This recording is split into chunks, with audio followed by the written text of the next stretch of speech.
কইস রে ক? আব্বা আমি বিয়ে করব। কে রে, আমার বড় সালে পর্যন্ত বিয়ের কথা কয় না, আর তুই এই বয়সে বিয়ের কথা কইস না? ওর নাই এজন্য কই না, আমার আছে এজন্য আমি কই। আমার নাই মানে? আরে আমার গার্লফ্রেন্ড আছে, তোমার কি আছে এজন্য আমি কইছি।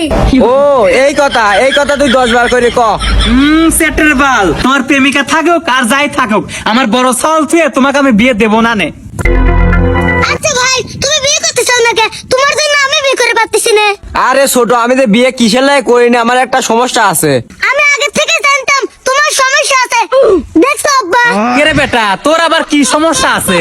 এই স্যার, তুই কি জানিস আমার কি সমস্যা? তুই খালি আন্দাজে কথা কইস। কি সমস্যা আছে তুমি আব্বা কো আমি শুনি। হরে বাপ, তুই ক আমার তোর কি সমস্যা, আমি তোর বাপ লয়, নির্ভয়ে ক। না আব্বা, কবলে আমি, আমার শরম করে। দেখছো আব্বা, বড় ভাইয়ের মনে করে সমস্যা আছে এজন্য করছে না। শোন বেটা, শরম লজ্জা করিস নে, এ যুগি শরম করলি গরম ভাত পাওয়া যায় না, বাপ মা হইলো বন্ধুর মতন, কয়েক লাদে বেটা, শরম করিস নে। আব্বা আমার সমস্যা হলে খালি মানুষের বউ পছন্দ হয়। আরো বললাম না বুঝিয়ে।